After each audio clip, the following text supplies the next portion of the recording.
Hi guys! Welcome to my vlog! And for today's vlog, kakatapos lang namin kumain ng champurrado.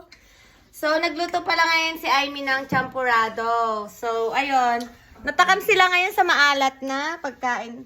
Siya, ibanat mo yung apple. So guys, nagpa-practice kami ngayon ng vlogging. Feeling kasi namin dito na kami yayaman eh. Natapos kami sa usapang investment. So, wala pala kaming pera. So, na-realize namin na kumain na lang kami ng champurrado at ng apple na may alamang. Advice naman dyan guys, so, kung ano magandang investment para sa mga walang pera. So, for today's vlog guys, nagkaskas pala kami. So, natalo kami ng 1K, may 700, may 500. Natalo kami ng ganong halaga kaya hindi kami nakakain ng shabu-shabu today at nagchampurrado na lang kami. So, ayun lang for today's vlog, guys. Say bye-bye to my vlog. Bye. Bye. Share bye to my vlog. This is practicing. Bye.